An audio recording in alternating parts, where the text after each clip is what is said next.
Welcome to A Seat at the Table, a podcast powered by the Icehouse, a place for courageous conversations empowering diversity and community in business. You are part of the conversation and have as much to say as anyone else. Roanne Jacobson is the founder and creative director of Saben, a market-leading luxury accessories brand inspired by the women who wear them. This conversation highlights Roanne's formative years with fearless and supportive parents. She was honest with her journey of juggling motherhood and building a business. She unpacks her learnings, what brings her joy, and the pure grit behind bringing Saben to life. She is creative, detailed, and ambitious, but so real and authentic about her lifestyle and business growth. She's a woman passionate about empowering other women. Being a big Saben fan myself, it was such an honour to sit down with Roanne. We hope you enjoy this conversation with her as much as we did. We're introducing Roanne Jacobson, who's the founder and creative director of Saben, a market-leading luxury accessories brand inspired by the women who wear them. Welcome. Thank you. Just like every seat at the table, we do some quick fire questions just to get things moving along. Mm-hmm. So if you can think of one or two word answers and we'll get going. So ideal holiday. New York. We've been talking about the 5 boroughs collection all the time, so I just can't stop thinking about New York again. Love it. Yeah. Good choice. Party with 100 or 5. 5. Everybody says 5. I think we've only had one person that said 100. Yeah. When are you most relaxed? Walking the dog or hanging out with my mates or doing those things together. Awesome. Great. What are you most curious about right now? Who's going to apply to the EmpowHER scholarship? Great answer. Yeah, we're kind of on the edge of our seat there, aren't we? Yeah. A day in the life of Roanne. What does it look like? Long. I work across 3 different time zones, so it's long. What does long mean? Just up until all hours at night, Okay. answering emails and, answering WhatsApp chats and all that sort of stuff. We might unpack that. If you were to write a book tomorrow, what would you write about? I wouldn't write a book. I'm not a wordsmith. I would probably create a exhibition of my art. That would be how I'd express myself. Yeah. Great answer. I love that. That's cool. And leads so nicely to this big open question that we like asking. Who is Roanne Jacobson? And tell us a little bit about yourself and what you're passionate about. It is a really big... It is. It's a big one. It's open. I am a mum to 2 teenage boys. I'm a wife. I'm a daughter. I am a creative. I am an artist. I'm a designer.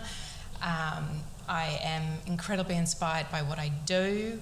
I'm an Australian who calls New Zealand home. I love to travel.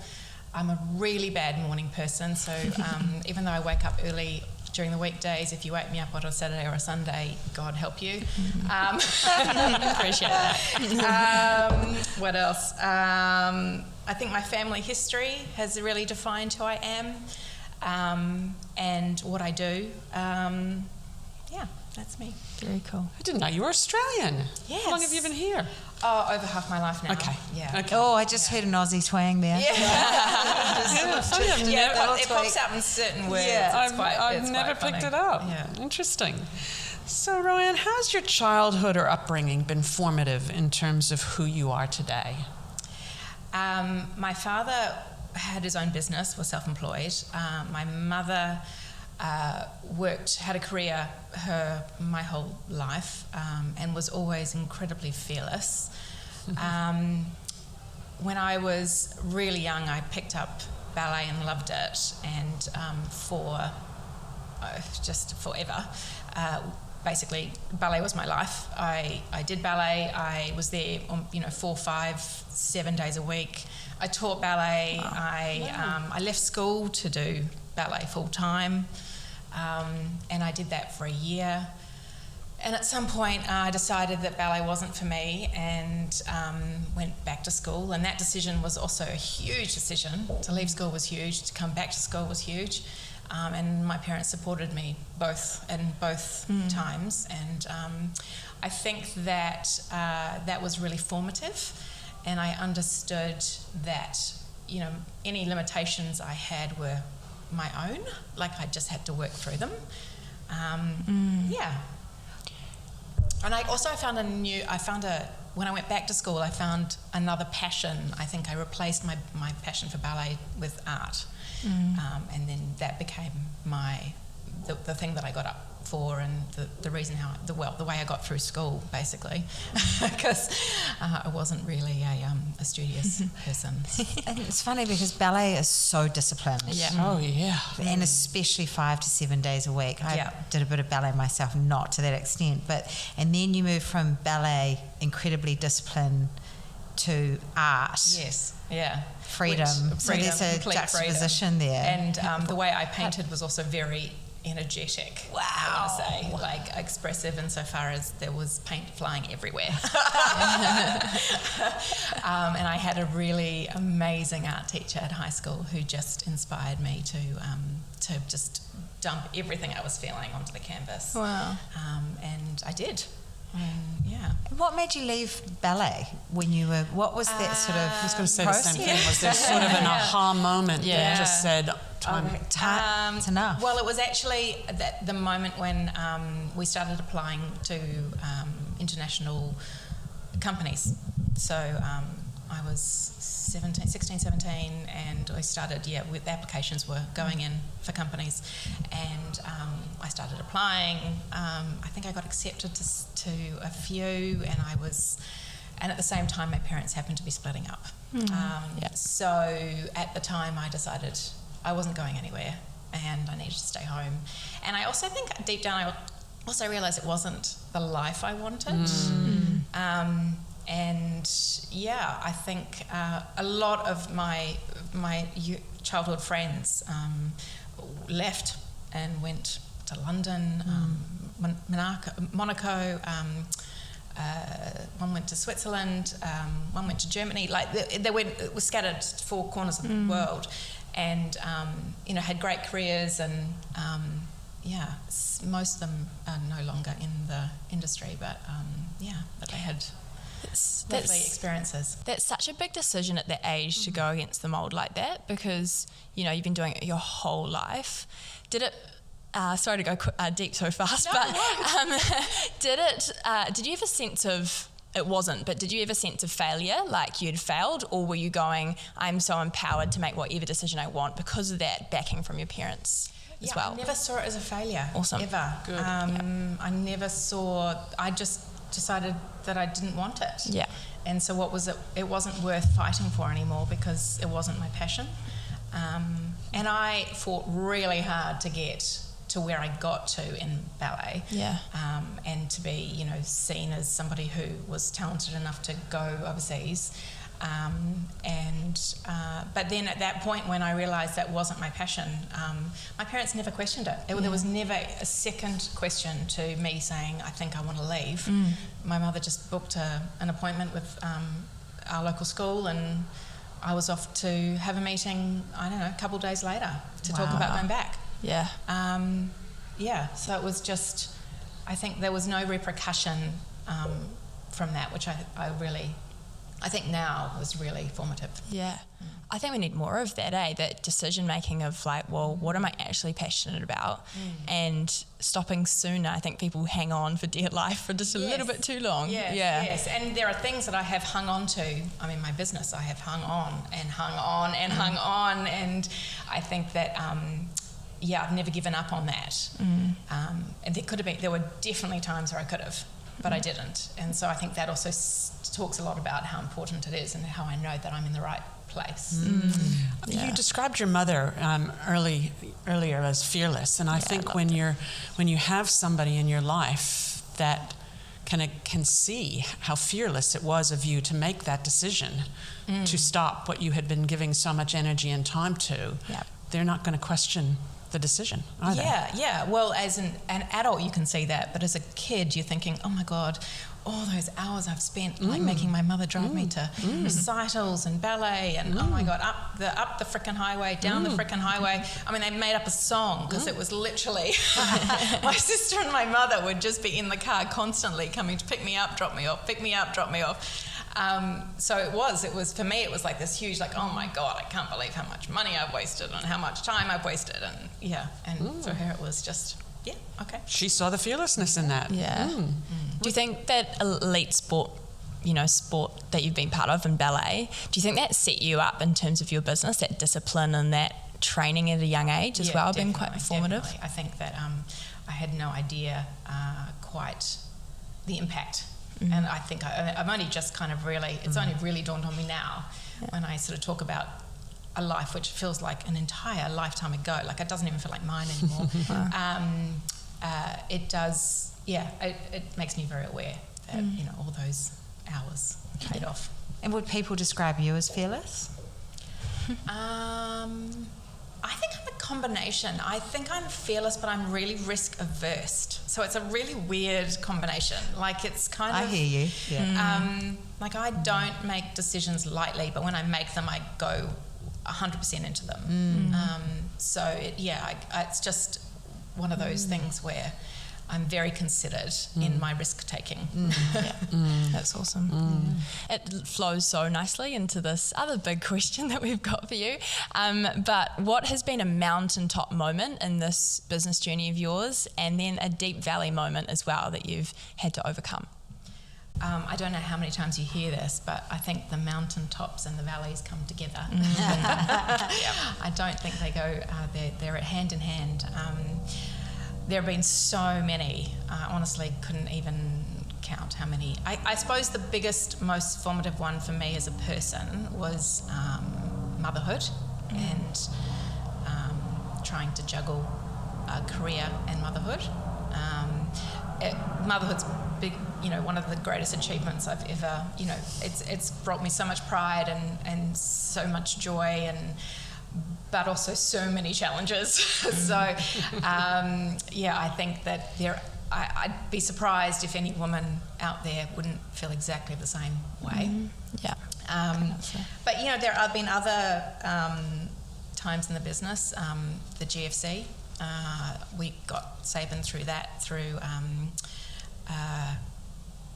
basically going into partnership with the warehouse.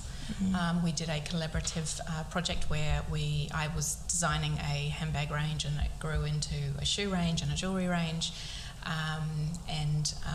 That was an amazing high.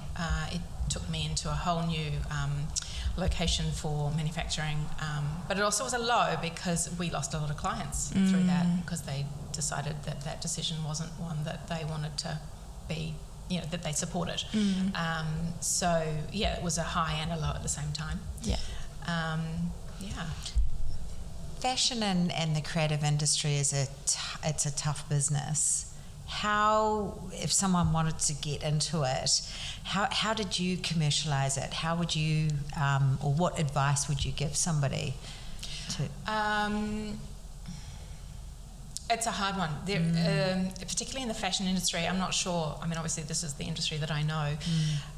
Particularly when I was starting out, there weren't support groups. There weren't people who were willing to share information. It was all so tightly held. The trade secrets were exactly that, and the trade secrets were what you felt were kind of inconsequential. Why was it so difficult for someone to tell me who could print some fabric? Why was it so hard for someone to introduce me to a manufacturer? Why was it all these things which seemed like just you took that little bit of scenarios and that's where you grew from, but it actually was inconsequential in terms of if you were going to do it, you're going to do it anyway. You just, maybe it would take longer. There wasn't really that support, and I think I still don't think there really is. Yeah, I was going to say, has it changed? I don't think so. When people ask me for advice, or how to, when people come and sort of say, how do I start? I don't have the networks in New Zealand anymore because it was too limiting. So I actually don't have them in New Zealand, but I sort of talk about how they need to go and expose themselves to different locations and work out what it is they're wanting to achieve, and then find people in that environment that are gonna help them. It's a real I mean, I can't even remember. I remember how long it took me to find my first manufacturer when I looking through the yellow pages. Wow. Literally searching the yellow pages, trying to work out what that person could possibly be called and could have called themselves in the yellow pages. Wow. I mean, this was the days before Google, where you're like, well, what would they be called? What would a bag maker be called? They're not listed under bag maker. Wow. So I'd be going into fabric shops and saying, what are they called? What are those skilled people called? What do we do? It's such a shame because we've got so many talented people in this country, and also we need more fashion. We need this industry to grow. Yeah, I think that's I think you just. If you're going to find a way, you're going to find a way. Yeah. And I think that there's those people and you have to be persistent about it. You can't have the kind of personality where you'll give up on it because it's too hard. You won't get anywhere if you give up on the first hurdle. And I think there are some industries where they've moved the needle a bit on the idea of CoOppetition, but I don't think there's many. No. I'm glad to hear that because I thought it was just fashion. No. Yeah. And again, I think you see it in little bits, but I mean, even the idea of when you hit the GFC, taking a partnership approach and going, I want to persist. This is what I'm passionate about. So what's the best way for me to do that? And that's partnering. And that was an amazing experience. I mean, they were actually really cooperative and what was that word that you used? CoOppetition. CoOppetition. that was exactly what that relationship was about because part of the deal was they were introducing me to manufacturing in China. That I had been too small to even contemplate, and not having any idea of how it worked or how these relationships worked, who I could work with, how to sort of sort out who would be a good fit, and the woman who I worked with, Andrea, she just held my hand through the whole thing and introduced me to people who she knew weren't going to work for her part of the business, but knew that they would work for mine. So I'd be pouring my heart and soul into creating a range for the warehouse, but at the same time, she was introducing me to manufacturers who were never going to get the price that they needed to supply the warehouse, but would give me the price that I needed for Saben. So I think there was a lot of there was such a lot of education and knowledge handing over in that relationship, and she did it willingly, which was amazing. That's amazing. And passion, I just get passion from you, going through those yellow pages, looking at those names, like that is passion and that is grit, We're lucky now, you just type into Google and, it's, They were big books. They were really big. And there wasn't just one, there were two. White pages, yellow pages. I actually want to loop back to what you mentioned around motherhood. You've spoken quite openly about the importance of women being really honest about their experiences, especially when it comes to motherhood and business. I listened to something you said around maybe some voices in your world you're like, hey, really? Why weren't they honest with me about this? And those sorts of things. What is advice you would give someone calling you to ask, what is it like to run a business and to become a mother, and why is it important that we're real about these conversations? Well, you hit on something that was pretty huge at the time. I guess the key to answering this question is that if you have not had children yet, you will not understand that every child is different. I know that makes, it's like, of course, but really every child is different. Every motherhood story is different. Every birth story is different. Like, there is nothing that unites us in our experiences other than we are now a mother. So for me, going into being pregnant and trying to, and I'd already had my business for quite some time, and getting pregnant and thinking, okay, how am I going to do this? I thought, I need to talk to people, and I spoke to a few mothers. I spoke to quite a few mothers, but I don't know, I really chose badly. I love your honesty. I love the honesty. Well, they all seem to have the same experience. And what was that? Oh, it was fine. Oh. It's all okay. Just They were lying. Oh no. Liars. Maybe they were lying. I don't know, but where they didn't have to travel, or they didn't have the kind of intensity that my business required from me. Maybe they were doing it part-time, maybe they were doing it from the kitchen.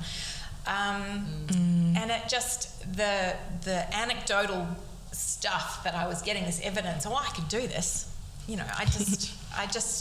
From those conversations, I walked away thinking, this will be fine. Not a problem at all. And then reality smacks you in the face.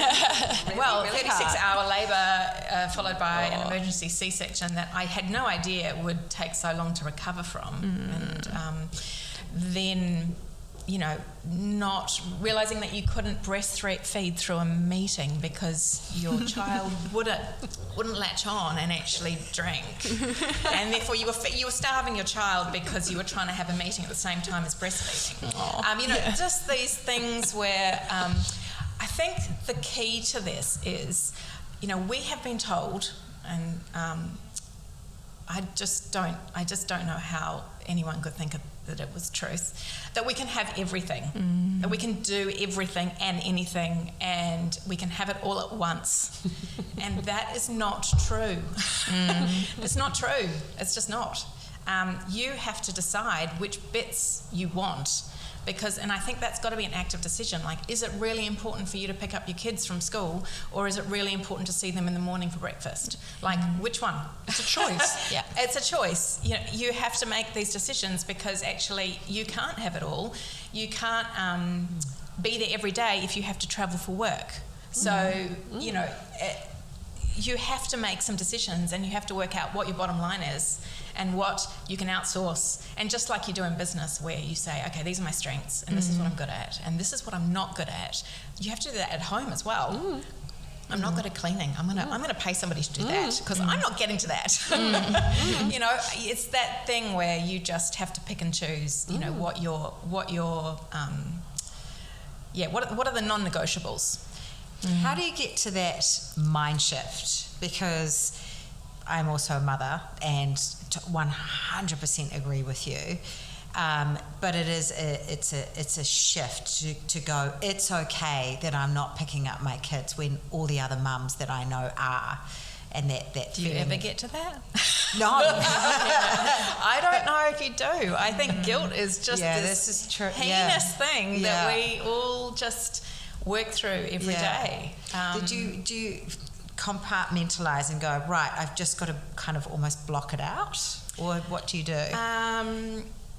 I beat myself up a lot, to be honest. Yeah. I don't think I've ever really recovered from the guilt of sort of having an ambition for my business at the same time as wanting children. And I don't know why that is. And I have tried many times through therapy to try and get over that. But the reality is that I always feel a bit guilty. That I haven't given them enough, and you can ask any of my friends, they tell me to stop beating myself up, etc. But that's just... You can't completely block out that judgment or those opinions that say, I wouldn't make that choice, or, and the loud voice gets muted, but the little voice in your head, I don't think does. No. And I really respect people who can block it out. Being totally honest, I just can't. Love that. But I think that there were, I suppose, the technique of understanding what I wasn't prepared to give up made it a bit easier. So there were sort of moments where it was like, okay, this is important. I need to be there for this, and that I'm going to do that every day, or and I'm, I can let that go. And there's no right or wrong. No. Yeah. No. So some people that want to do pick up 5 days a week, and some people that just want to do the mornings or whatever. There is no right or wrong. It's no black and white. I think that's really important. Yeah, no, I agree. That's a good lead into the question around when the going gets hard. Yeah. How do you keep going, and what keeps you motivated and mentally sound? I think it's the wins.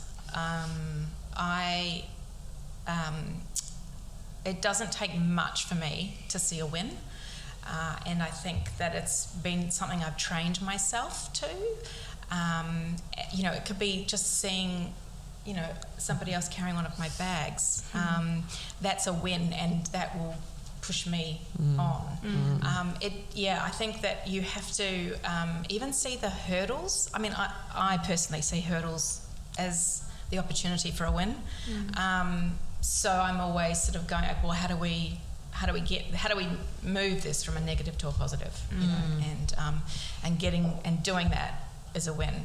So I'm quite obstinate in that kind of. I just will only see the good, and even when I get the no's, and I always talk about the fact that you have to get your no's quickly. Like just go out there and get all the no's, because at some point they'll turn into a yes, and that's what you want, and you want to get there as fast as you can.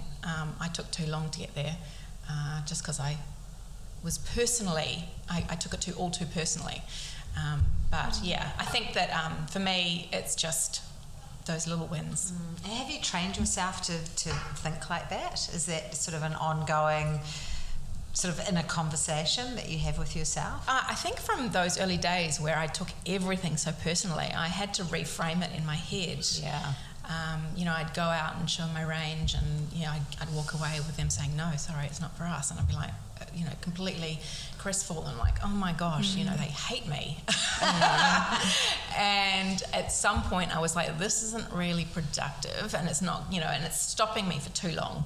I realised how long it was taking me to build up my confidence to get that next... To bounce.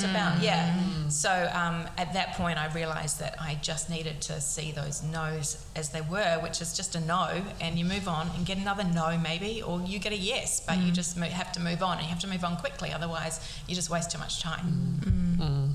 Yeah, man, that's so good. We ask all of our guests, what does a seat at the table mean to you? And I'd love to hear, what it means to you, and then also what it looks like in terms of you being a leader to other people as well. A seat at the table. Well, the way I run my business, it's quite everyone has a seat at the table in my business. Everyone's heard. I make a point of, and I think I get a lot out of people in my team having a voice.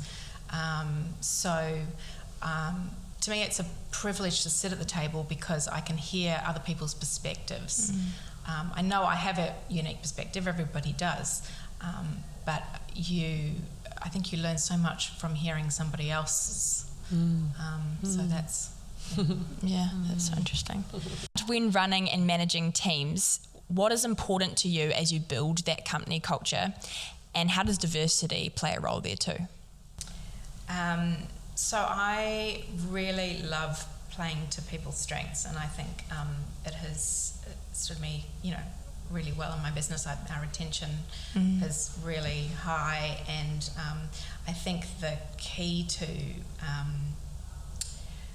that is that we listen. I listen to my team. I try and find out exactly what fires them, what it is that's going to, what the passion is, what the goal is, what their life ambition is. Cool. And I try and work out ways that I can help get them on that path. We have had staff who've completely changed roles, from sales to marketing, and we've just worked with them to help them, re-educate themselves and grow in a completely new area.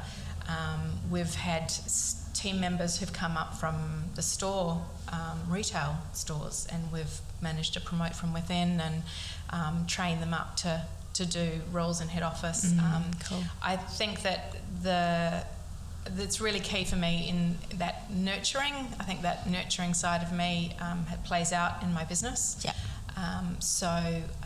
It's just a natural for me to want to see my team succeed individually as well as as a team for Saben. Are you part of the hiring process right now? Yes, I have been. In the last few months, I have had to step away because we've just had so much on. Yeah. But yes, in terms of head office, absolutely. And it's just the retail level that's escaping my grasp at the moment. Yeah, totally. And you go, Liz. What are your biggest learnings? You've been, running the business for a little while now. What have been your biggest learnings in running Saben? I guess the biggest learning is that what I saw as my weaknesses have actually been my strengths. Oh, what are they? I guess I haven't had traditional business education. I'm a creative. I'm a creative through and through. Like I don't. I understand business and I understand how I've learned over the years how to read a spreadsheet and be financially literate and all that sort of stuff. It never came naturally. I was really bad at math. I mean, my favourite story was going back to my high school reunion and telling my math teacher, who hated me. I failed the whole thing. Was that I was running a business, and he just was like, "Yeah, what?" Love that. Yeah. So that was. It was never something that business has always been a way for me to get my art out into the world. And I've just been really creative in ways to do that. Like a vehicle. Yeah. What lights your fire in the process of bringing a bag to life or an accessory to life? I'd love to hear that. Everything. I think I'm so intuitive to people's needs, but I also have had a lot of life experience now. And when I'm creating a piece that I understand holds so much importance and so much significance to a woman or a man, that everything is considered, everything is thought out. The history of Saben, where it came from, was that I used to, as a child, sit at my grandmother's feet and in the mornings and watch her get dressed. And she lived in South Africa, and every summer we would be there, and it was a sort of a 2-month summer holiday, and we would be there for the entire 2 months. And every morning I'd be at my grandmother's feet, in her walk-in wardrobe or at her feet, watching her kind of get ready for the day and put on her armour. To me, it felt like armour, that she was getting ready. And I think I've taken that with me a lot, in that when I look at an accessory, I don't see it as just a handbag. It's an amulet. It's a talisman. It's there's a reason why women clutch their handbag. Yeah. There's a reason why you are. It's kind of like it's there's something to that. So when I design, I'm not just looking at the woman in terms of her needs. Physically, I need my phone and I need my wallet and I need my sunglasses. I'm sort of seeing it as a kind of like, what does she need emotionally? Yeah. And that to me is it's a really full picture, and I put myself in their shoes and think, right, okay, what does a mother need? What does a young girl going into her first job need? What does somebody who is having a significant birthday need? It's that moment in time that you can visualize and then try and understand and give them what they need. That's Wow. beautiful. I love that. Never thought of it like that. I think when we think of creatives, or when the world thinks of creatives, you can think, big ideas, but I love your stance on creativity and just who you are, where you're so creative and you're so creative in the detail. Like, you really care about all the details that make up an amazing bag. And hence, I think, the quality of Saben now. I think it's amazing to see, that detail, analytical come through with creativity in you as a leader. It's quite interesting. It is, it surprises me, to be honest. I think that, understanding where to put a pocket in a bag, because that's where they're going to put their hand, is kind of the same as understanding like what your client needs from you, because they're going through XYZ. So those same problems are met for me with the same kind of solution. The way I'm just problem solving. Yeah, and that's what I do. Totally. But it's that balance of the pragmatism of what you just said, where to put a pocket because that's where someone wants, and then that bit before, though, Roanne, around thinking what the person needs, not so pragmatically. No. And I think that's I think that is what sets Saben apart, because I do it intuitively. I don't do it, there's no kind of, you don't have to think hard about it. No, it's just I just understand. So I've just over the years I've realized that's what makes Saben what it a Saben bag, what a Saben bag. Yeah. Kind of like the combination of ballet and art. Yeah. Beautiful look back there, Mel. Oh, yeah.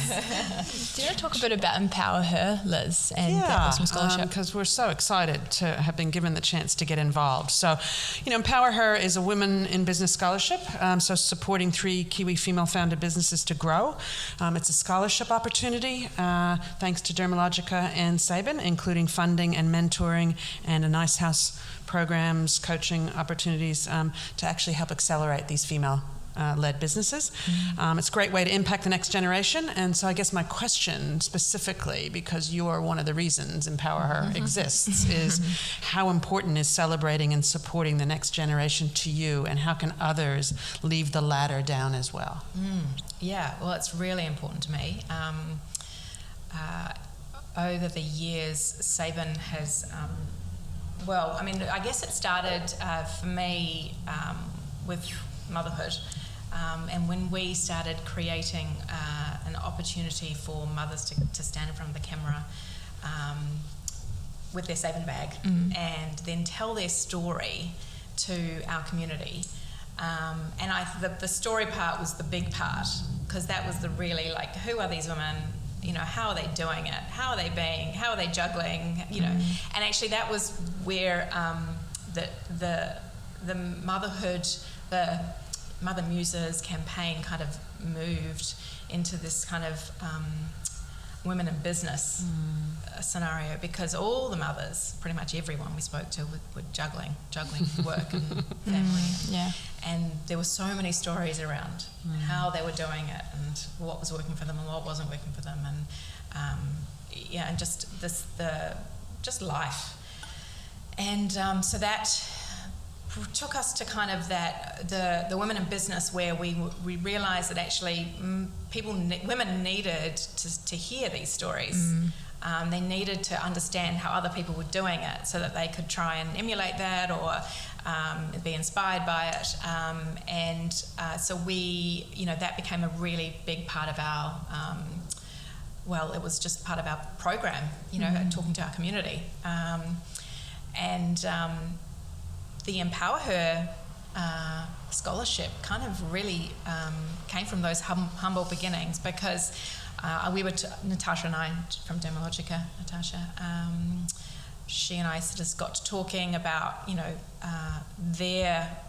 one of their business pillars as well, is trying to bring up and nurture those people, those women who are setting out on their own. And we understood each other. We understood that there was a goal there that we both really wanted to achieve, and that we could do it together. So this has become something of its own, which is awesome, because it's really grown and become so much bigger than, what we were talking about all those. Well, it was almost, I think, over a year ago now. Wow. So it's been an amazing experience working out how we get to this point, and getting the Icehouse involved has been amazing, because that resource is phenomenal. I think one day I'll probably need to do one of these programs. It's great, trust me. Yeah, sure. So that was, I think it's going to be great to be able to kind of highlight, to help some women who are really going out there and putting themselves out there, and get them to the next level, which is what we're all trying to do. Whether it's just, more marketing and understanding, how to do the stuff that we're doing, or something that the Icehouse brings, or that Natasha brings. I think what's great is that the resource that both Natasha and I have in our offices is also really cool, and it's really broad. So giving somebody access to all those facets of the business, I think, is going to be really valuable. Yeah, I think the sharing component of this just came through so loud and clear to us, and we just love to see more of business owners who have learned stuff, good, bad, and ugly, giving exposure to others, because why should someone have to make the same mistakes we've made in order to learn? Yeah, shortcut it, please. Yeah. And the learning orientation too, because this is the first time, and yet there's a commitment to doing this again and again. Yeah. But equally, there's a sense from both you and Natasha that we will learn things through this first, go and apply those learnings into how we might do it the same or differently the next time. Absolutely. Yeah, bigger and better. Well done. Yeah. Well done. Done. Thank you so much for being part of that. It's very cool. I love the line, Saben is inspired by the women that wear them. And your Mother's Day content is iconic. Like, honestly, it comes from my feed and you see really influential people and their kids and the bags. And I've seen it for years play out, and always been really inspired by those stories. How, you touched on it a bit, but would love to hear how important is sharing your community's stories, and how has that developed the brand, Saben? It's become part of the brand, and I guess it kind of comes back to my experience from the very early days of trying to juggle motherhood and a career, where I felt quite alone. I didn't have that network of people who felt like I did, or who were trying to do what I was trying to do. So I think it was a natural thing for me wanting to find other people who were doing the same, or along the same lines. So and rejoicing motherhood, and rejoicing the fact that you could be a mother and you could have a career, and it wasn't all that pretty. But it was worth it. I think that was really the motivation at the business and the more we did that, as I said, the more we realized that most of these women had a business juggle, a career juggle, a work juggle, something that they wanted to express. It was really awesome to be able to also promote women in our community who were doing something. So we were using our platforms to kind of highlight other women in our community who and I felt that was really a really great way to give back, because you build a community around you, and then you kind of want to share that with other people, or at least I do. Yeah. So, we have women all the time, reaching out, sort of saying, I've got a business and I'd really like to partner with Saben, and it's actually gotten quite hard now, because, it's like, how do you choose? Which is also why this EmpowHER scholarship is going to be great, because the Icehouse is helping us. Yeah. That's so cool. I love that. Stuff. So Saben has always operated with a sustainable mindset, and it's kind of really coming to the fore more than ever. But you've always had it. How important is this to you, and what does that journey look like? How do you stay on the pulse of this? If you could give a business owner advice when it comes to sustainability and impact and building a business that way, what would that be? I guess the mindset has to be one that you can't just switch a button on and say you're sustainable. It's a journey, and it's a never-ending journey. Like, it actually, there's no finish line. That you just have to keep going and improving and finding ways to do things better. We've always done that. We didn't realise we were doing it, but we've always done that. From the very beginning, our relationship with we have a relationship with a company called Gemmels. They are shoe and handbag repairers. From the very beginning. I know them well. Yes. They are actually. Yeah. It's on the street, Yeah. We've never not worked with them. For me, making a handbag meant making sure that it was usable and continued to be usable. Using leather from a gold standard tannery, the fact that the leather is actually it will last a lifetime. If you treat it well, it will last a lifetime. So, it's the little things, I guess, for us where things have become a little bit easier because there's so much awareness. There's also a lot of greenwashing, which is really disappointing. But, like little things, for example, the little silica sachets that you find in anything, from cracker packets to garment bags to handbags, anything that has moisture in it and they need to get that moisture out, you'll find a little silica packet. Well, they're completely hideous for the environment. They're not recyclable. They're not biodegradable. They will literally they will sit in landfill or they'll end up in the ocean. Like, there's no getting rid of them unless you stop using them. So true.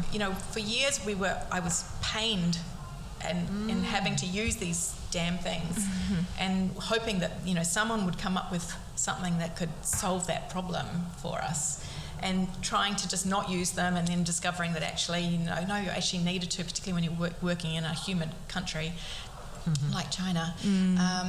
And finally, we found a company who was making these clay sachets that are in completely biodegradable craft paper that isn't coated in plastic. Wow. And it's like it was like such a hooray moment, because it was like, oh my God, finally, thank you. And so now, we just changed over. It was immediate. Like, let's just use these.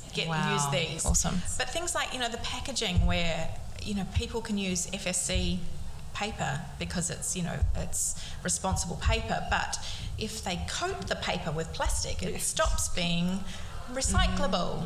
And it's little things like that where it's like, having an FSC sticker on it is nothing if you've got plastic on top of the FSC paper, because then it's like you're just creating more problems. So I think that there's a lot of learning, and there's it can be quite disheartening sometimes where you think you're doing something good and you realise you're actually not.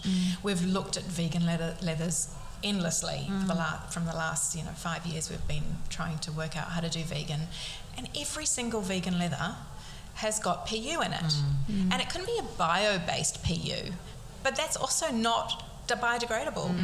So it might come from something natural, but they do something to it where it becomes unable to be broken down. So great, use mushroom, use cactus, use whatever, but what's on the back? It's PU. So there have been so many, like, okay, we think we've got it. We think we've found the material that's going to meet our thresholds. Yeah. That's going to be do what leather does, have the longevity that you need from an accessory, and also not, destroy the planet at the same time.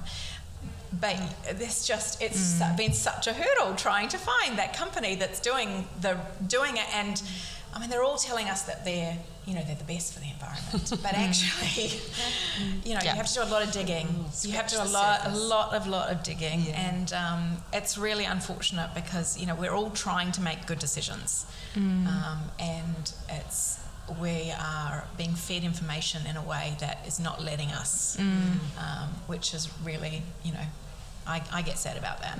Totally. You've clearly invested time and energy in having the right filters and the right lenses to look at this and not be fooled. Yes. Yeah. Well, it's just because I'm so close to the project, I understand how every aspect of it.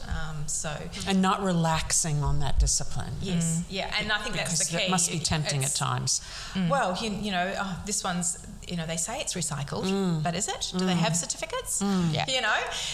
There's a lot of that. Apparently it's recycled. Well, I'm not believing that until I see the certificates. So I think there's a lot of, you have to be very strong on your principles and, not give in. Yeah, so many businesses would just stop at it's recyclable. Okay, great, it's recyclable. Pop that on our, promo or whatever. So it's very interesting and awesome to hear that you dig that bit deeper and ask those questions and get curious about it. And I love that. That's a quality brand right there, a quality business. You go, Liz? No. Okay, well, I'd like to. It's 20 years that you've just celebrated, is that right? 20 years is so significant. So congratulations.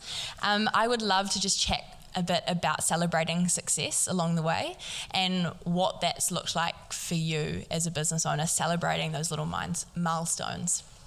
If you ask my husband, I love that. He'll say I do not celebrate enough. And actually, if you ask my staff as well, I think that's one of those things where I look to them to make sure to make sure that I'm doing it, because it's not in my nature. I do chase the next win, and that is just a personality thing. But I have people around me now who make me pause, which is great. 20 years, significant. A 20-year overnight success. Love it. That's awesome. Claim it. I think that it's awesome to find ways to celebrate. You have to be true to who you are as well. For me, it was just about those small wins. And other people might see that as not necessarily celebrating, but for me it was. And it was what drove me and still drives me. But I understand that now my team is bigger, and they don't have the same fire and passion from a small win. They want to mark a moment, mark a milestone, and that's great because it makes me do it too. Yeah, totally. It's so interesting. I could honestly go on for ages, but I shouldn't. But I just want to touch on, you said your husband. I'd love to, how has that partnership worked in terms of making the last 20 years work? Obviously you would bounce off each other, have that support. He's been really supportive. When we first got together, he worked in media, and he helped me understand how media worked. That was great, because I never really understood that until that moment. We also did a lot of, he opened my eyes to the idea that these big companies had marketing budgets that were well beyond mine, and that actually working with big companies could actually be really beneficial for Saben. Cool. And so we worked with the likes of, back in the day, Nokia. In New Zealand. Yeah, great. Clarins. The list goes on. We created product for them that they needed, and a marketing story that they also needed, and a story that they could tell. So, you know, for us, it was an opportunity to get a marketing budget that was well beyond our means. Yeah, smart. So Very that was smart. That is very smart. Yeah, Again, it was it's collaborating and partnering. Yeah. Yeah. So that was kind of where we started. He's just been instrumental. You know, just, you know, when I've done a lot of traveling. My job requires travel. So even, I mean, as traumatic as the memory is, leaving my son at 1 to go and spend 2 weeks overseas for work. You know, he was there, and there were photos every day, and there was conversations, even though, you know, Jack wasn't talking. One-way conversations. So there was ways that he was supporting me by just making sure that he could be there when I wasn't. And I think we both played that role for each other a lot. He set up a business as well early in our marriage,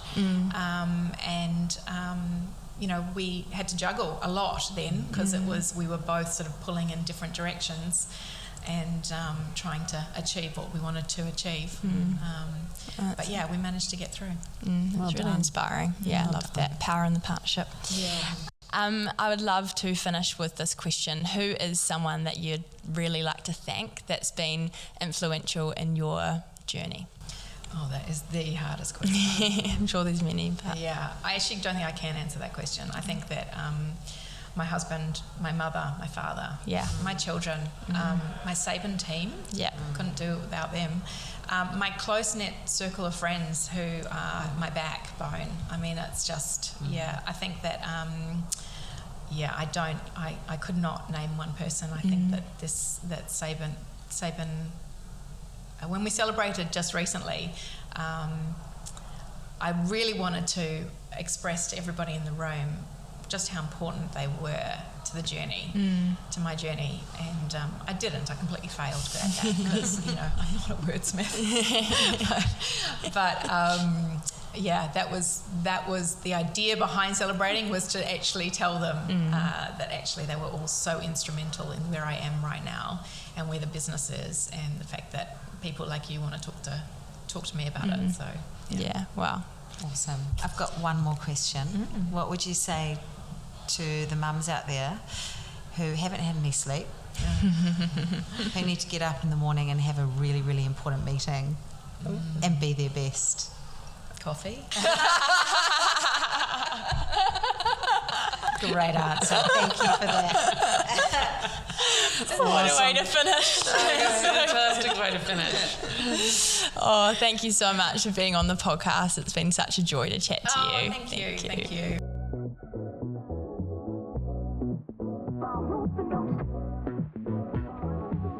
Thanks for listening to A Seat at the Table. If you haven't already, check out Season 1 to hear similar business and leadership stories empowering diversity and community. See you next month.